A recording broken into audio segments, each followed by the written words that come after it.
Hello students, this is my fifth video on chapter 12 current electricity of class 10 science. In my fourth video I discussed about Ohm's law and resistance, and in that the numerical that I gave you on third video of electric potential was not discussed, because in that video I didn't have much more to talk about numericals. But now I will be first taking that numerical for you, and then we'll move forward.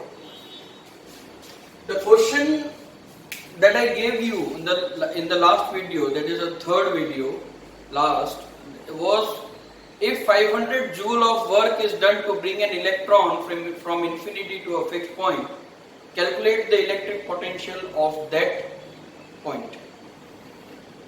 So in this question we were given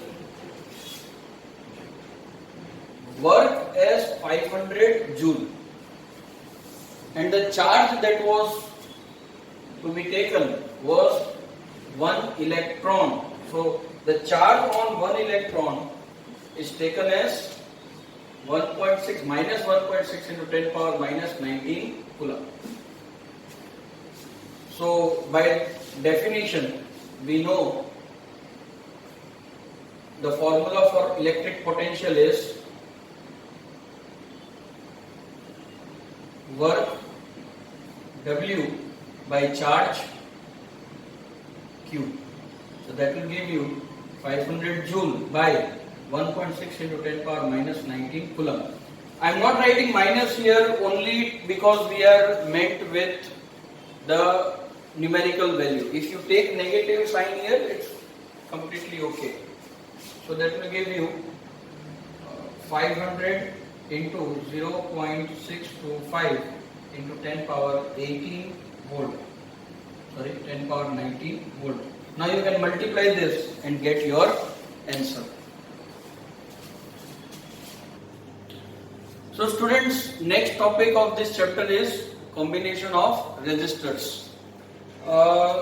Resistors are the substances, conductors, electrical appliances which apply resistance. तो जिसमें भी resistance होता है उन्हें हम resistors कहते हैं, चाहे वो वायर का टुकड़ा हो, एक कंडक्टर हो, या इलेक्ट्रिक लैंप हो, बल्ब हो, टीवी हो, फ्रिज हो, कुछ भी हो, they all are resistors for us. तो इन रेजिस्टर्स को अलग अलग तरीके से कॉम्बिनेशन से लगाया जाता है. ठीक है, मेनली दो तरह के कॉम्बिनेशन होते हैं, एक होता है सीरीज कॉम्बिनेशन और एक होता है पैरेलल कॉम्बिनेशन. तो कॉम्बिनेशन में सबसे पहले हम सीरीज कॉम्बिनेशन की बात करेंगे, पहले उसका डेरिवेशन करेंगे, जो मैथमेटिकल एक्सप्रेशंस इंपॉर्टेंट है, जरूरी है, और उसके बाद हम पैरेलल. तो आज के वीडियो में हम ये दो ही चीज डिस्कस करने वाले हैं, एक होगा आपका सीरीज कॉम्बिनेशन और एक होगा पैरेलल कॉम्बिनेशन. फिर उससे रिलेटेड हम बहुत सारे न्यूमेरिकल्स करेंगे, उसकी बहुत सारी प्रैक्टिस करेंगे और हम आगे बढ़ेंगे. मेरा एक सजेशन ये रहेगा कि आप लोग एस्टर्न की एक बुक आती है, एस्टर्न पब्लिशर्स की, written by Lakhvir Singh and Manjeet Kaur, वो बुक आप फॉलो कीजिए. उसमें आपको बहुत सारी प्रैक्टिस मिलेंगी इन सारे टॉपिक्स के, बहुत सारे क्वेश्चन सॉल्व करने की. So let us start with the topic combination of resistors. लेकिन हम स्टार्ट करेंगे series combination. First type of combination is series combination. अब सीरीज कॉम्बिनेशन में ये होता है, जैसे कि आप लोगों को पता है कि ये रेजिस्टर का सिंबल है या रेजिस्टेंस का सिंबल है. तो एक रेजिस्टर जिसका रेजिस्टेंस R1 है, दूसरा R2 और तीसरा R3. ये तीनों रेजिस्टर एक दूसरे के साथ एंड टू एंड कनेक्टेड है, और एंड टू एंड कनेक्टेड होने की वजह से इसे सीरीज कॉम्बिनेशन कहा जाता है. इसका एक एंड इसके एक एंड से कनेक्टेड है, फिर इसका एक एंड इसके दूसरे एंड से कनेक्टेड है. ठीक है, अगर आप चाहें तो नाम दे सकते हैं A, B, C, D. अब ये जो कॉम्बिनेशन है उसे हम एक बैटरी से कनेक्ट करते हैं और फिर एक की के साथ. की को स्टार्ट कर देते हैं, बैटरी का वोल्टेज V लेते हैं. ये जो तीन रेजिस्टर्स R1, R2 और R3 सीरीज में कनेक्टेड हैं, इन तीनों का हमें इक्विवेलेंट रेजिस्टेंस निकालना है. ठीक है, मैथमेटिकल एक्सप्रेशन में हमें क्या करना है, इक्विवेलेंट रेजिस्टेंस निकालना है। अब इक्विवेलेंट रेजिस्टेंस का मतलब क्या होता है? इक्विवेलेंट रेजिस्टेंस का मतलब ये होता है कि ये तीन की जगह पे अगर मुझे सिर्फ एक ही रेजिस्टर लगाना पड़े तो उस एक रेजिस्टर की वैल्यू क्या होनी चाहिए जिससे इस सर्किट पे कोई फर्क ना पड़े अगर मैं तीन को हटा के एक ही रेजिस्टर लगाता हूं। मतलब मैं एक ऐसा रेजिस्टर लेता हूं जिसकी वैल्यू RS होगी और मैं इसी V वोल्ट की बैटरी से कनेक्ट करता हूं तो सर्किट को कोई भी फर्क नहीं पड़ना चाहिए। अब सर्किट को फर्क नहीं पड़ना चाहिए का मतलब क्या होता है कि अगर हम तीन रेजिस्टर लगा के V वोल्ट की बैटरी से जितना करंट विड्रॉ कर रहे हैं, जितना करंट उतना ही करंट हमें यहां से भी मिलना चाहिए जब हम एक रेजिस्टर लगाते हैं। अब ये जरूरी नहीं है कि ये जो एक रेजिस्टर है वो इन तीन में से एक हो, पर ऐसी एक वैल्यू का होना चाहिए जो इन तीन के कॉम्बिनेशन को रिप्लेस कर सके। अब बात आती है कि इन तीन को रिप्लेस करने के लिए इस RS के साथ इसका रिलेशन क्या बने, वही इस चीज में हमें, वही इस वीडियो में मैं आपको डिराइव करके देने वाला हूं, या हम कह सकते हैं कि ये डेरिवेशन उसी के लिए है। ध्यान से देखें तो V वोल्ट की बैटरी में से जो करंट निकल रहा है वो करंट R1, R2 और R3 से पास होके फिर से बैटरी में एंटर होगा। इसका मतलब ये हुआ कि R1, R2 और R3 में से पास होने वाला करंट सेम होना चाहिए। अब बात आती है कि क्यों सेम होना चाहिए। देखो करंट क्या है, करंट है number of charge by time, मतलब गिवन टाइम में कितना चार्ज पास हो रहा है। मान लीजिए यहां से 500 चार्ज निकल रहे हैं तो इस बैटरी में कंटिन्यूएशन रखने के लिए या करंट को सस्टेन रखने के लिए 500 चार्ज अगर बाहर निकल रहे हैं तो 500 चार्ज उसके अंदर भी जाने चाहिए, तो ही बैटरी के अंदर का जो नंबर ऑफ चार्जेस का बैलेंस है वो संतुलित रहेगा, वो स्थिर रहेगा, कांस्टेंट रहेगा। वरना 500 चार्ज निकलेंगे और अगर 499 चार्ज अंदर जाएंगे या 498 या 490 चार्ज अंदर जाएंगे तो it will be a violation of law of conservation of charge. बाकी के 2, 3 या 10 चार्ज जो लॉस हुए वो कहां गए? क्या किसी ने उसे रोक दिया? रुक गए तो कहां रोके गए, कैसे रोके गए?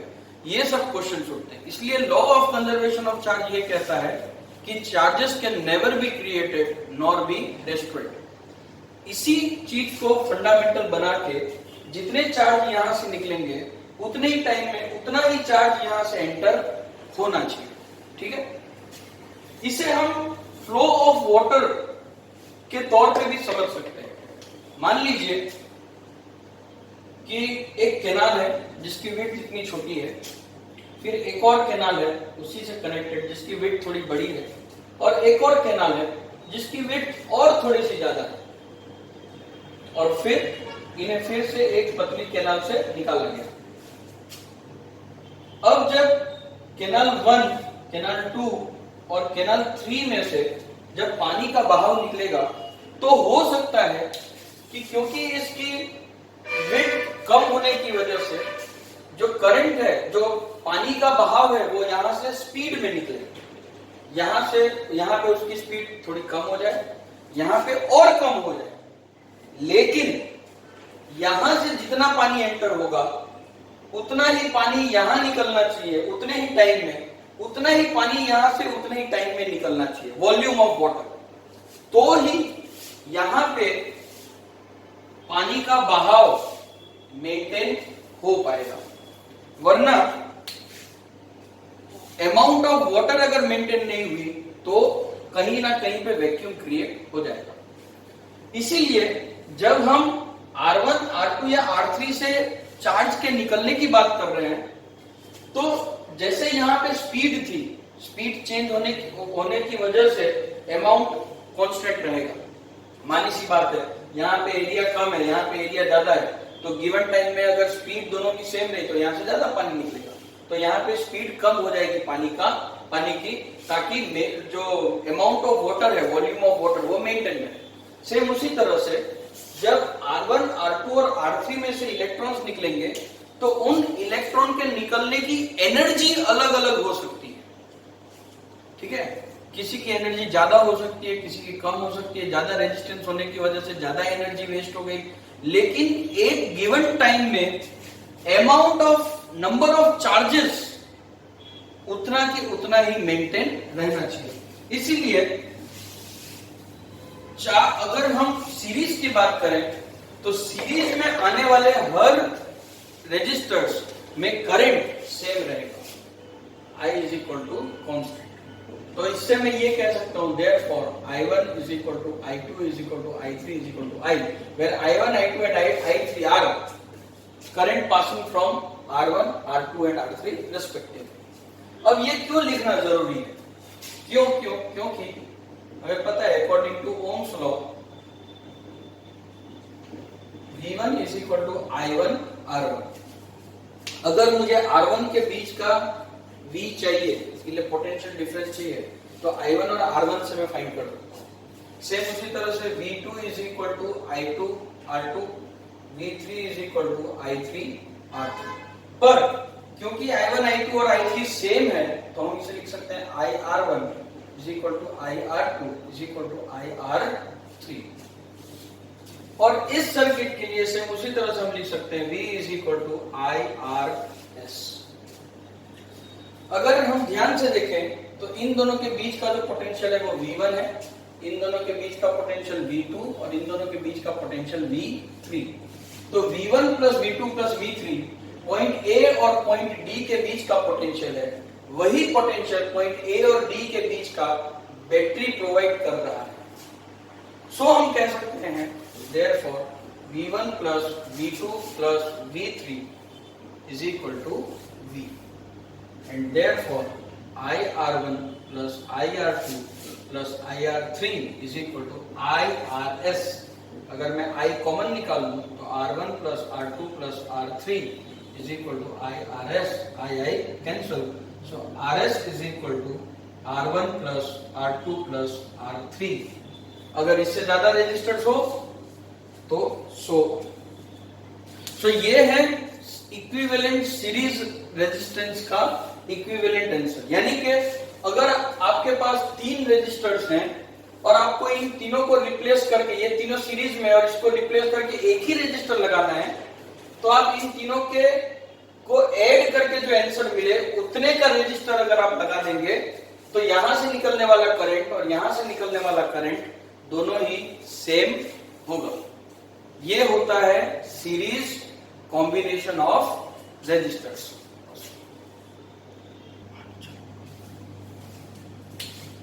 Next let us move to parallel combination. Series combination हो गया। सीरीज में हमें जो रिजल्ट मिला वो बहुत ही सिंपल था। इक्विवेलेंट रेजिस्टेंस में हमें जितने भी रेजिस्टेंस दिए हो उनका जस्ट टोटली करना है। सीरीज पैरेलल कॉम्बिनेशन में क्या होता है? पैरेलल कॉम्बिनेशन में जो रेजिस्टर्स होते हैं उनके एंड्स एक ही पॉइंट से कनेक्टेड होते हैं, कुछ इस तरह से।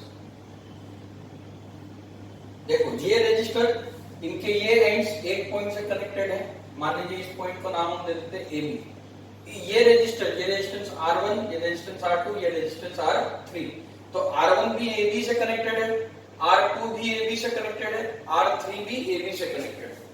इसलिए इसे कहेंगे पैरेलल कॉम्बिनेशन ऑफ रेजिस्टर्स। अब इन AB को हम कनेक्ट कर देते हैं एक ही पोटेंशियल, एक बैटरी से जिसका वोल्ट होगा V, और इसमें से करंट ड्रॉ होगा I। अगर मैं इसकी इक्विवेलेंट सर्किट बनाऊं तो इक्विवेलेंट सर्किट बहुत ही सिंपल होगी। मुझे 3 को रिप्लेस करके एक ही रेजिस्टर लगाना है। यहाँ पे उसका नाम दे देते हैं RP, V वोल्ट की बैटरी। स्विच ऑन कर देते हैं ताकि इसमें से I अमाउंट ऑफ करंट निकल सके। इक्विवेलेंट सर्किट तभी कही जाएगी जब इसमें से निकलने वाला करंट और इसमें से निकलने वाला करंट सेम होगा, तो ही हम उसे इक्विवेलेंट रेजिस्टेंस करेंगे। सो इसमें से हम V is equal to IRP एक इक्वेशन बना सकते हैं फ्रॉम ओम्स लॉ। तो इससे हम ऐसा भी लिख सकते हैं कि I is equal to V upon RP। ऐसा क्यों किया? देखो अब जो सीरीज रेजिस्टेंस था उसमें मैंने एक एग्जांपल दिया था वाटर फ्लो का। उसमें वाटर फ्लो में मैंने अलग अलग विड्थ ली थी कैनाल्स की। यहां पे भी कुछ ऐसा ही होता है। एक आप पाइप ले लीजिए पतला सा, उसमें से पानी निकालिए। एक थोड़ा उससे मोटा पाइप होगा और एक बहुत ही मोटा पाइप होगा।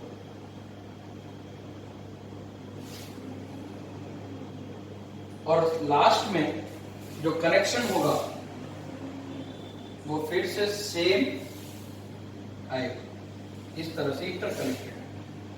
यानी कि यहां से एंटर होने वाला पानी पाइप कैनल 1, कैनल 2 और कैनल 3 में एंटर होगा। ठीक है। अब जब एक जगह से निकलते फिर से एक जगह पे आ रहे हैं तो पानी के रश करने की स्पीड सेम होनी चाहिए। मतलब कि यहां से निकलने वाला पानी उतनी ही देर में यहां पहुंचना चाहिए जितनी देर में यहां से यहां और यहां से यहां निकलना चाहिए। मतलब अब क्या चेंज हो जाएगा, amount of water, amount of water ये चेंज हो जाएगा। क्यों चेंज होगा?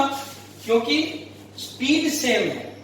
स्पीड सेम होने की वजह से पानी की मात्रा अलग अलग होगी तो ही वो सेम अमाउंट में सेम टाइम में पहुंच पाएंगे, क्योंकि फिर से हमें यहां पे तो उतना ही फ्लो मेंटेन करना है।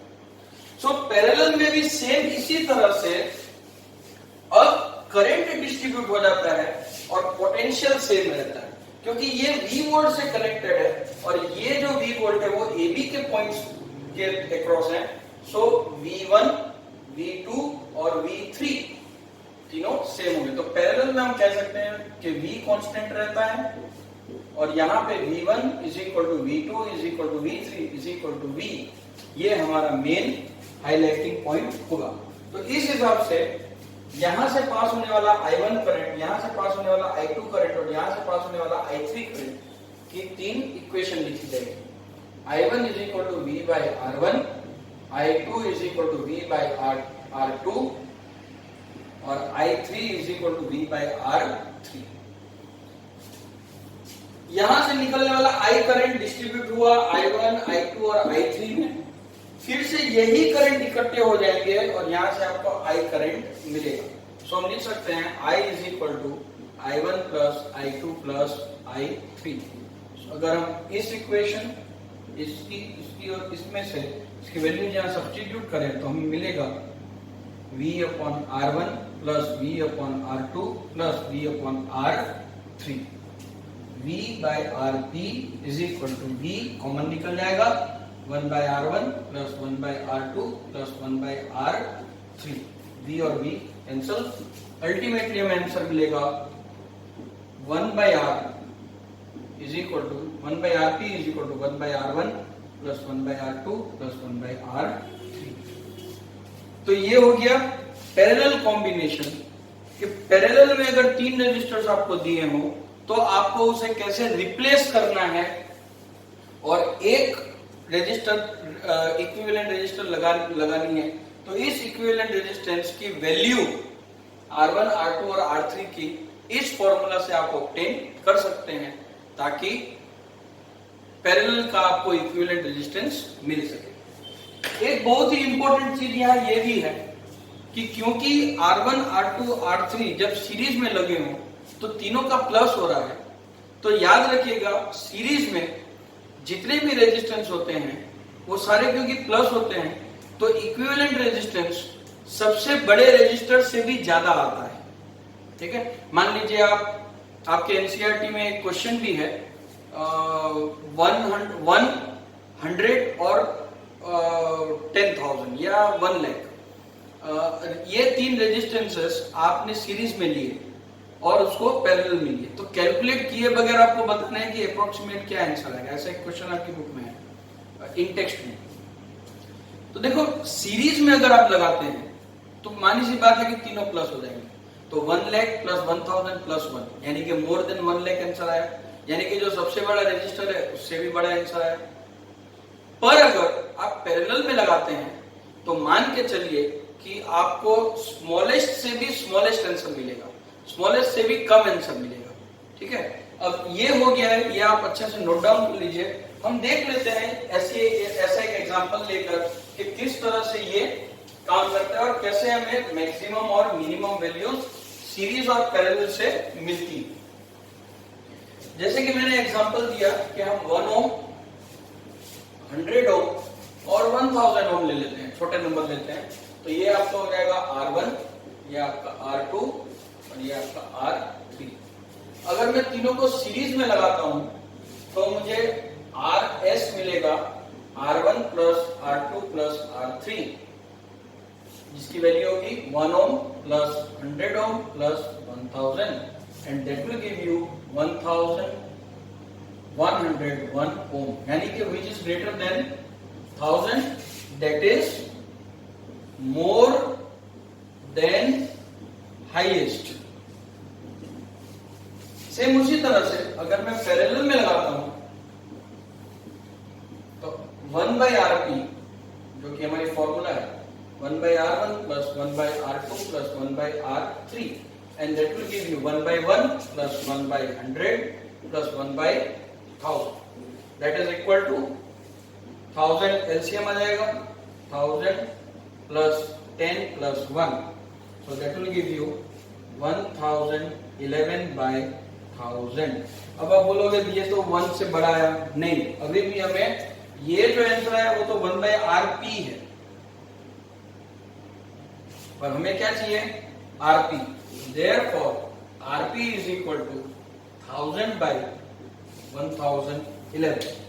So obviously इसे अगर आप सॉल्व करोगे तो this will give you less than 1, तो हो गया। So हम लिख सकते हैं this is less than 1, that is less than least। तो ये आपके दिमाग में अच्छे से बैठा लीजिए कि जब आपको सीरीज दिया हो तो मैक्सिमम से भी ज्यादा आंसर मिलेगा और पैरेलल में अगर आप कनेक्ट करते हैं तो मिनिमम से भी कम मिलेगा, कम इक्विवेलेंट। इसीलिए हमारे घर में हम पैरेलल कॉम्बिनेशन में सारे इंस्ट्रूमेंट्स को लगाते हैं ताकि बहुत ज्यादा रेजिस्टेंसेस का सामना ना हमारे ऊपर लोड ना आए। और पैरेलल का दूसरा फायदा ये होता है कि सभी जितने भी रेजिस्टर्स लगे हैं सबको एक जैसा वोल्टेज मिले, पोटेंशियल डिफरेंस मिले। सीरीज और पैरेलल में लगाने के फायदे और गैर फायदे के लिए मैं एक और वीडियो बनाऊंगा। आज तक के लिए इतना रखते हैं। अगर आपको ये वीडियो पसंद आया तो चैनल सब्सक्राइब कीजिए, वीडियो को लाइक कीजिए, कमेंट कीजिए कैसा लगा और अपने दोस्तों के साथ इसे शेयर कीजिए। और आज मैं कोई बोनस क्वेश्चन नहीं देने वाला हूं क्योंकि हम अलग से वीडियो बनाएंगे इसके लिए, इसके न्यूमेरिकल्स को लेके, तब मैं बहुत सारे न्यूमेरिकल्स आपको प्रैक्टिस के लिए दूंगा। Till then bye.